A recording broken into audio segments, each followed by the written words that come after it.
नमस्कार बंधुगण बंधु मैंने आपण मानक आज ज्योतिष कार्यक्रम को स्वागत। आज ए भिडटी मिथुन राशि व्यक्तिशेष मानक बहुत गुरुत्वपूर्ण अटे, बहुत ही खास अटे। आज ए भिडियो रे आमे माने जानिबा मिथुन राशि व्यक्तिशेष मानकर एही कुंभ संक्रांति एवं माघ पूर्णिमा ठारू संपूर्ण रूप से बदलिबाकू जाउअछि। कारण ग्रह नक्षत्र मानकर चलन रे किछि बहुत बड़ परिवर्तन हेबा पई जाउअछि, जहा द्वारा आपणकर जीवन रे चलुथिबा समस्त दुख कष्ट एवं समस्यार अंत हेबा पई जाउअछि। पुणी थरे आपणक जीवन रे खुशी फेरिबाकू जाउअछि। पुणी थरे नूतन सूर्य उदय हेबा पई जाउअछि। बुध एवं सूर्य निजर राशि परिवर्तन करबाकू जाउछंती, जहा द्वारा आपणकर जीवन रे किछि बड़ हेबा पई जाउअछि। एही कुंभ संक्रांति परठारु आपणक जीवन रे चालुथिबा समस्त दुख कष्टर अंत हेबा पई जाउअछि। पुनर्बार आपणक जीवन रे खुशी फेरिबाकू जाउअछि। एही कुंभ संक्रांति परे आपणक जीवन रे कौन सब बड़ परिवर्तन हेबाकू जाउअछि ताहा जानिबा पूर्वरु जदि आपण मानकर मिथुन राशि होइथाए तेबे भिडियोटी को स्किप न करी थरे मात्र शेष पर्यंत निश्चिंत देखंतु एवं भिडियो को गोटे लाइक करी चैनल टी को सब्सक्राइब कर दियंतु। आपण जदि ईश्वर को सच्चा हृदय रे भक्ति करुथांती विश्वास करुथांती तेबे भक्ति एवं श्रद्धार सहित कमेंट बॉक्स रे जय मां लक्ष्मी अवश्य लिखि दियंतु। तेबे बंधु माने आसंतु आरंभ करिबा आज रे कार्यक्रम, जहा कि जन्म राशि एवं चंद्र राशि उपरे संपूर्ण आधारित अटे। तो बंधु माने राशि चक्र 12 गोटी राशि मध्यरु तृतीय राशि हेउची मिथुन राशि एवं मिथुन राशि राशिअधिपति हेउचंती बुधदेव, जे कि आपणकर कुंडली अष्टम भाव में विराजमान अछंती। तबे बंधु माने प्रथमे आसंतु जानि नेबा नवग्रहंकर स्थिति किभଳି रहिछि ए कुंभ संक्रांति परे। मंगल आपणकर प्रथम भाव में विराजमान अछंती, केतु आपणकर चतुर्थ भाव में विराजमान अछंती, सूर्य एवं बुध आपणकर अष्टम भाव में विराजमान अछंती। तो सूर्य आपणकर नवम भाव को चलन करिवे कुंभ संक्रांति दिन। कुंभ संक्रांति बेलकु बुध मध्य आपणकर कुंडलीर नवम भाव को चलन करथिवे। शनि आपणकर नवम भाव में विराजमान अछंती। राहु एवं शुक्र आपणकर कुंडलीर दशम भाव में विराजमान अछंती एवं देवगुरु बृहस्पति आपणकर द्वादश भाव में विराजमान अछंती। तेबे बंधु माने सर्वप्रथमे आसंतु जानि नेबा आपणकर स्वास्थ्य किपरि रहिबो एही कुंभ संक्रांति परर समय। कारण आपणकर राशिर अधिपति बुध आपणकर स्वास्थ्य बहुत भल रहिबो। बुध आपणकर कुंडलीर नवम भाव में गोचर करिवे, जहा फलरे आपणकर इम्यूनिटी सिस्टम मजबूत रहिबो। तेबे बंधु माने पूर्वरु आपणकर जो स्वास्थ्य जनित समस्या लागि रहुतला ताहा मध्य आपणकर दूर होई जिवो। कुंभ संक्रांति परे आपणकर शिक्षा क्षेत्र बहुत भल रहिछि, कारण कुंडलीर पंचम भावटी होइथाय शिक्षार क्षेत्रर भाव एवं शुक्र हेउचंती आपणकर पंचम भावर अधिपति। शुक्र आपणकर दशम भाव में उच्चस्थ अछंती। यह व्यतीत आपणकर पंचम भाव उपरे कोनोसी पापी ग्रहंकर दृष्टि नाही, जहा फलरे विद्यार्थी मानक पई समय बहुत अनुकूल रहिछि। शुक्र जेहेतु आपणकर दशम भाव में केंद्र रे उच्चस्थ अछंती, तो आपण कुंभ संक्रांति परे निश्चिंत भाव में पाठ पढ़ारे किछि बड़ करि पारंती। आपण को पाठ पढ़ारे एक बड़ सफलता प्राप्त करि पारंती। आपण पाठ पढ़ा को नहीं जदि कोनोसी बड़ निष्पत्ति नेबाकू चाहुचंती तो ताहा मध्य आपणक पई लाभप्रद हेबो। यह व्यतीत जदि आपणकर कोनोसी कॉम्पिटिटिव एग्जाम रहिछि एई कुंभ संक्रांति परे तो आपणक पई एग्जाम सर्वोत्तम रहिबो। एवं आपण जदि फॉर्म फिलअप करबाकू चाहुचंती बा हायर स्टडी पई कोनोसी एडमिशन करबाकू चाहुचंती तो सेथि पई आपणक समय बहुत भल रहिबो।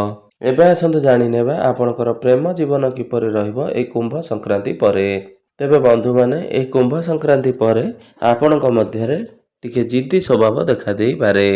आपणक मध्यरे मिस अंडरस्टैंडिंग क्रिएट होई पारे।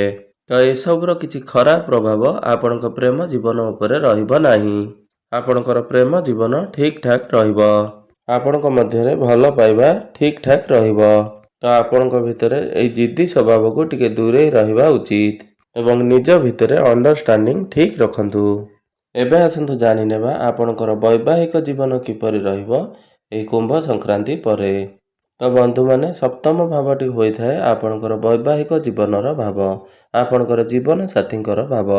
ଆପଣଙ୍କର ସପ୍ତମ ଭାବର ଅଧିପତି ହେଉଛନ୍ତି ଦେବଗୁରୁ ବୃହସ୍ପତି, ଯିଏକି ଆପଣଙ୍କର କୁଣ୍ଡଳୀର ଦ୍ୱାଦଶ ଭାବରେ ବିରାଜମାନ ଅଛନ୍ତି। ତେବେ ବନ୍ଧୁମାନେ, ଦ୍ୱାଦଶ ଭାବଟିକୁ କୁଣ୍ଡଳୀରେ ଏତେ ଭଲ ବୋଲି ବିଚାର କରାଯାଇନଥାଏ। ଯେପର୍ଯ୍ୟନ୍ତ ଗୁରୁ ଆପଣଙ୍କର ଦ୍ୱାଦଶ ଭାବରେ ବିରାଜମାନ ଅଛନ୍ତି, ଅର୍ଥାତ୍ 15 ମଇ 2025 ପର୍ଯ୍ୟନ୍ତ ଆପଣଙ୍କୁ ଆପଣଙ୍କର ବୈବାହିକ ଜୀବନ ପ୍ରତି ବିଶେଷ ଧ୍ୟାନ ରଖିବାର ଅଛି। ହୁଏତ ଆପଣଙ୍କର ବୈବାହିକ ଜୀବନରେ କିଛିଟା ସମସ୍ୟା ଆସିପାରେ, ନଚେତ୍ ଆପଣଙ୍କର ଜୀବନ ସାଥୀଙ୍କର ସ୍ୱାସ୍ଥ୍ୟରେ କିଛି ସମସ୍ୟା ଦେଖାଦେଇପାରେ। ଯେପର୍ଯ୍ୟନ୍ତ ଗୁରୁ ଆପଣଙ୍କର କୁଣ୍ଡଳୀର ଦ୍ୱାଦଶ ଭାବରେ ବିରାଜମାନ ଅଛନ୍ତି, ସେ ପର୍ଯ୍ୟନ୍ତ ଆପଣଙ୍କ ଭିତରେ କୌଣସି ମିସ୍ଅଣ୍ଡରଷ୍ଟାଣ୍ଡିଂ ନ ହେଉ, ସେଥିପ୍ରତି ଆପଣଙ୍କୁ ବିଶେଷ ଧ୍ୟାନ ଦେବାର ଅଛି। ମାତ୍ର 15 ମଇ 2025କୁ ଗୁରୁ ଯେତେବେଳେ ରାଶି ପରିବର୍ତ୍ତନ କରି ଆପଣଙ୍କର ଲଗ୍ନକୁ ଅର୍ଥାତ୍ ପ୍ରଥମ ଭାବକୁ ଚଳନ କରିବେ, ସେତେବେଳେ ଆପଣଙ୍କର ବୈବାହିକ ଜୀବନ ସୁଖମୟ ହେବ। ଆପଣଙ୍କର ବୈବାହିକ ଜୀବନରେ ପୂର୍ବରୁ ଯଦି କିଛି ସମସ୍ୟା ଲାଗି ରହିଥିବ, ସେସବୁ ଆପଣଙ୍କର ଦୂର ହୋଇଯିବ। ଏବେ ଆସନ୍ତୁ ଜାଣିନେବା ସବୁଠାରୁ ମହତ୍ତ୍ୱପୂର୍ଣ୍ଣ ବିଷୟବସ୍ତୁ, ଆପଣଙ୍କର ଭାଗ୍ୟ, କ୍ୟାରିୟର ଏବଂ ବ୍ୟାପାର ବାଣିଜ୍ୟର ସ୍ଥିତି କିପରି ରହିବ ଏହି କୁମ୍ଭ ସଂକ୍ରାନ୍ତି ପରର ସମୟ। ତେବେ ବନ୍ଧୁମାନେ, କୁଣ୍ଡଳୀର ନବମ ଭାବଟି ହୋଇଥାଏ ଆପଣଙ୍କର ଭାଗ୍ୟର ଭାବ ଏବଂ ଦଶମ ଭାବଟି ହୋଇଥାଏ ଆପଣଙ୍କର କ୍ୟାରିୟରର ଭାବ, ଆପଣଙ୍କର କାର୍ଯ୍ୟକ୍ଷେତ୍ରର ଭାବ ଏବଂ ସପ୍ତମ ଭାବଟି ହୋଇଥାଏ ଆପଣଙ୍କର ବ୍ୟାପାର ବାଣିଜ୍ୟର ଭାବ, ଡେଲି ଇନକମ୍ର ଭାବ।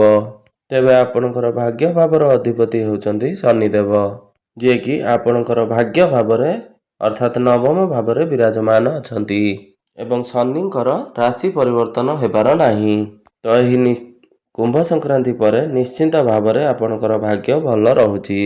ଆପଣଙ୍କୁ ପ୍ରତ୍ୟେକ କ୍ଷେତ୍ରରେ ଆପଣଙ୍କର ଭାଗ୍ୟର ପୂର୍ଣ୍ଣ ମାତ୍ରାର ସାଥ ମିଳିବାକୁ ଯାଉଛି। ଏହା ବ୍ୟତୀତ ବୁଧ ଆପଣଙ୍କର ନବମ ଭାବରେ ଯେହେତୁ ଥିବେ, ତ ଆପଣଙ୍କର ଭାଗ୍ୟ ଆହୁରି ମଜବୁତ ହେବ। ତ ଆପଣ ଭାଗ୍ୟ ସମ୍ବନ୍ଧିତ କୌଣସି ବି ନିର୍ଣ୍ଣୟ ନେବା ପାଇଁ ଚାହୁଁଛନ୍ତି, ତ ସେଥିରେ ଆପଣଙ୍କୁ ନିଶ୍ଚିନ୍ତ ଭାବରେ ସଫଳତା ପ୍ରାପ୍ତି ହେବ।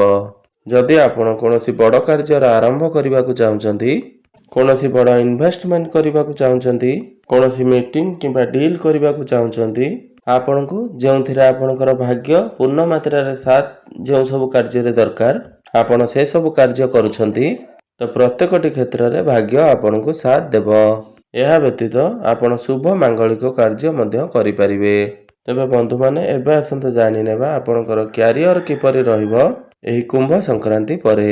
ତେବେ ବନ୍ଧୁମାନେ, ଦଶମ ଭାବଟି ହୋଇଥାଏ ଆପଣଙ୍କର କାର୍ଯ୍ୟକ୍ଷେତ୍ରର ଭାବ, ଆପଣଙ୍କର କ୍ୟାରିୟରର ଭାବ। ଆପଣଙ୍କର ଦଶମ ଭାବର ଅଧିପତି ହେଉଛନ୍ତି ଦେବଗୁରୁ ବୃହସ୍ପତି, ଯିଏକି 15 ମଇ 2025 ପର୍ଯ୍ୟନ୍ତ ଆପଣଙ୍କର ଦ୍ୱାଦଶ ଭାବରେ ରହିବେ।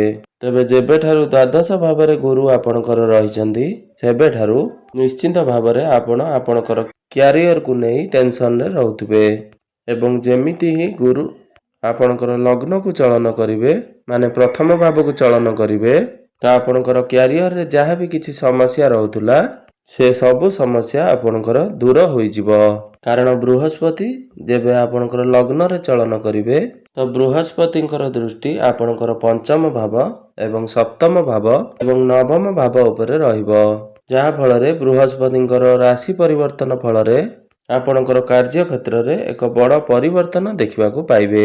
ତେବେ କୁମ୍ଭ ସଂକ୍ରାନ୍ତି ପରେ ଆପଣ ଆପଣଙ୍କର କାର୍ଯ୍ୟକ୍ଷେତ୍ରରୁ ରିଲାକ୍ସ ରହିବେ, କାରଣ ରାଶିର ଅଧିପତି ବୁଧ ଆପଣଙ୍କର ନବମ ଭାବରେ ବିରାଜମାନ ଅଛନ୍ତି, ଅର୍ଥାତ୍ ଭାଗ୍ୟ ଭାବରେ ବିରାଜମାନ ଥିବେ ଏବଂ ଶୁକ୍ର ମଧ୍ୟ ଆପଣଙ୍କର ଉଚ୍ଚ ସ୍ଥିତିରେ ରହିଥିବେ। ତ ଆପଣ ନିଜର କ୍ୟାରିୟରରେ ରିଲାକ୍ସ ରହିବେ। ଆପଣ ଏସବୁ କାମ ଗୁଡ଼ିକୁ ରିଲାକ୍ସ ହୋଇ କରିପାରିବେ। ଯେହେତୁ ଆପଣଙ୍କର କୁଣ୍ଡଳୀରେ କ୍ୟାରିୟର କ୍ଷେତ୍ରରେ ରାହୁ ବିରାଜମାନ ଅଛନ୍ତି, ତ ଆପଣ ଯେକୌଣସି କାମ କରୁଛନ୍ତି ଆପଣଙ୍କୁ ଡିସାଟିସ୍ଫ୍ୟାକ୍ସନ୍ ମିଳିପାରେ। ଆପଣ ପ୍ରତ୍ୟେକ କ୍ଷେତ୍ରରେ ଅସନ୍ତୁଷ୍ଟି ଅନୁଭବ କରିବେ। ଗୁରୁ ଯେହେତୁ ଆପଣଙ୍କର ଦ୍ୱାଦଶ ଭାବରେ ବିରାଜମାନ ଅଛନ୍ତି, ତ ଆପଣ ନିଜର କାମରେ ଡିସାଟିସ୍ଫାଏଡ୍ ଅନୁଭବ କରିବେ। ଆପଣ ନିଜ କାମରେ ଖୁସି ଅନୁଭବ କରିପାରିବେ ନାହିଁ। ଆପଣଙ୍କର କାର୍ଯ୍ୟକ୍ଷେତ୍ରରେ ଏପରି କିଛି ଘଟଣା ଘଟିବ ବା ଏପରି କିଛି ପରିସ୍ଥିତି କ୍ରିଏଟ୍ ହେବ, ଯାହାଦ୍ୱାରା ଆପଣ ଡିସାଟିସ୍ଫାଏଡ୍ ଅନୁଭବ କରିବେ। ମାତ୍ର ଶୁକ୍ର ଯେହେତୁ ଆପଣଙ୍କର ଦଶମ ଭାବରେ ବିରାଜମାନ ଅଛନ୍ତି ବା ଉଚ୍ଚସ୍ଥ ଅଛନ୍ତି, ତେଣୁ କୁମ୍ଭ ସଂକ୍ରାନ୍ତି ପରେ ଆପଣଙ୍କର କାମ କାର୍ଯ୍ୟରେ ମନ ଲାଗିବ। ରାହୁ ଆପଣଙ୍କର ଦଶମ ଭାବରେ ଥିବା ହେତୁ ରାହୁ ଆପଣଙ୍କୁ ଚାଲାକ ଏବଂ ଚତୁର ବନାଇବେ। ଆପଣ ହାର୍ଡୱାର୍କ ଅପେକ୍ଷା ସ୍ମାର୍ଟ ୱାର୍କ କରିବା ପାଇଁ ପସନ୍ଦ କରିବେ। ଯେଉଁମାନେ ପଲିଟିକ୍ସ କ୍ଷେତ୍ରରେ ଅଛନ୍ତି ସେମାନଙ୍କ ପାଇଁ ଏହା ଶୁଭ ଫଳ ପ୍ରଦାନ କରିବ। ଆପଣ ଯଦି ଟେକ୍ନିକାଲ ଲାଇନରେ ଅଛନ୍ତି, IT, ସଫ୍ଟୱେୟାର, ଇଣ୍ଟରନେଟ୍ କ୍ଷେତ୍ରରେ ଯଦି କାର୍ଯ୍ୟ କରୁଛନ୍ତି, ତେବେ ଏଥିରେ ଆପଣଙ୍କୁ ଶୁଭ ଫଳ ପ୍ରାପ୍ତି ହେବ। ଏହା ସହିତ ଯେଉଁମାନେ ଆର୍ଟିଷ୍ଟ ଅଟନ୍ତି, ଡିଜାଇନର ଅଟନ୍ତି, ସେମାନଙ୍କ ପାଇଁ ସମୟ ବହୁତ ଅନୁକୂଳ ରହିବ। ଆପଣ ଯଦି କୌଣସି ପ୍ରତିଯୋଗିତାମୂଳକ ଜିନିଷରେ ଭାଗ ନେବାକୁ ଚାହୁଁଛନ୍ତି, ତ କୁମ୍ଭ ସଂକ୍ରାନ୍ତି ପରେ ସମୟ ଆପଣଙ୍କ ପାଇଁ ବହୁତ ଭଲ ରହିବ। ଆପଣ ଯଦି କମ୍ପିଟିସନରେ ପାର୍ଟିସିପେଟ୍ କରୁଛନ୍ତି, ତ ଆପଣଙ୍କୁ ନିଶ୍ଚିନ୍ତ ଭାବରେ ସଫଳତା ପ୍ରାପ୍ତି ହେବ। ତ କୁମ୍ଭ ସଂକ୍ରାନ୍ତି ପରେ ଆପଣଙ୍କର କ୍ୟାରିୟର 70% ଭଲ ରହୁଛି। ଯେଉଁମାନଙ୍କ ପାଖରେ କୌଣସି ଚାକିରି ନାହିଁ ବା କାମ ବେକାର ଅଛନ୍ତି, ତ ଏହି କୁମ୍ଭ ସଂକ୍ରାନ୍ତି ପରେ ଆପଣଙ୍କୁ ଚାକିରି ପ୍ରାପ୍ତ ହେବାର ଯୋଗ ବନୁଅଛି। ତେବେ ଆପଣ ଚାକିରି ପାଇଁ ପ୍ରିପାରେସନ୍ ହୁଅନ୍ତୁ। ନିଶ୍ଚିନ୍ତ ଭାବରେ ଆପଣଙ୍କୁ ଚାକିରି ପ୍ରାପ୍ତ ହେବ। ଏବେ ଆସନ୍ତୁ ଜାଣିନେବା ଆପଣଙ୍କର ବ୍ୟାପାର ବାଣିଜ୍ୟର ସ୍ଥିତି କିଭଳି ରହିଛି ଏହି କୁମ୍ଭ ସଂକ୍ରାନ୍ତି ପରେ। ତେବେ ବନ୍ଧୁମାନେ, କୁଣ୍ଡଳୀର ସପ୍ତମ ଭାବଟି ହୋଇଥାଏ ଆପଣଙ୍କର ବ୍ୟାପାର ବାଣିଜ୍ୟର ଭାବ, ଆପଣଙ୍କର ଡେଲି ଇନକମର ଭାବ। ସପ୍ତମ ଭାବର ଅଧିପତି ବୃହସ୍ପତି ଆପଣଙ୍କର ଦ୍ୱାଦଶ ଭାବରେ ବିରାଜମାନ ଅଛନ୍ତି। ମାତ୍ର କୁମ୍ଭ ସଂକ୍ରାନ୍ତି ପରେ ଆପଣଙ୍କର ବ୍ୟାପାରର କାରକ ଗ୍ରହ ବୁଧ ଦେବ ତାଙ୍କ ସ୍ଥିତି ଯେହେତୁ ମଜବୁତ ରହୁଛି, ବୁଧ ଯେହେତୁ ଶୁଭ ସ୍ଥାନରେ ବିରାଜମାନ ରହିବେ, ଆପଣଙ୍କର ବ୍ୟାପାର ବାଣିଜ୍ୟ କୁମ୍ଭ ସଂକ୍ରାନ୍ତି ପରେ ବହୁତ ହିଁ ଖାସ ରହିବ। ଆପଣଙ୍କର ବ୍ୟାପାର ବାଣିଜ୍ୟରେ ଉନ୍ନତି ହେବ, ଆପଣଙ୍କର ରୋଜଗାର ବଢ଼ିବ। ତେବେ ବନ୍ଧୁମାନେ, ଏବେ ଆସନ୍ତୁ ଜାଣିନେବା କିଛି ପ୍ରତିକାର ବିଷୟରେ। ଯେଉଁ ପ୍ରତିକାର ଗୁଡ଼ିକ କରିବା ଦ୍ୱାରା ଯେଉଁ ଅଶୁଭତ୍ୱ ଗୁଡ଼ିକ ଆସୁଛି ସେଗୁଡ଼ିକ ଖଣ୍ଡନ ହୋଇ ଆପଣଙ୍କୁ ଶୁଭ ଫଳ ପ୍ରାପ୍ତି ହେବ ଏବଂ ଆପଣଙ୍କର ଭାଗ୍ୟରେ ଉନ୍ନତି ଆସିବ। ଆପଣ ପ୍ରତ୍ୟେକ ଦିନ ଦେବଗୁରୁ ବୃହସ୍ପତିଙ୍କର ବୀଜ ମନ୍ତ୍ରର ଜପ 108 ଥର ନିଶ୍ଚୟ କରନ୍ତୁ ଏବଂ ପ୍ରତ୍ୟେକ ଦିନ ଗାୟତ୍ରୀ ମନ୍ତ୍ରର ଜପ ଅବଶ୍ୟ କରନ୍ତୁ। ଏହା ସହିତ ବୁଦ୍ଧଙ୍କର ବୀଜ ମନ୍ତ୍ରର ଜପ 108 ଥର ନିଶ୍ଚୟ କରନ୍ତୁ। ଆପଣଙ୍କୁ ଶୁଭ ଫଳ ପ୍ରାପ୍ତି ହେବ। ଏହା ସହିତ ପ୍ରତ୍ୟେକ ଦିନ ହନୁମାନ ଚାଳିସାର ପାଠ ଅବଶ୍ୟ କରନ୍ତୁ।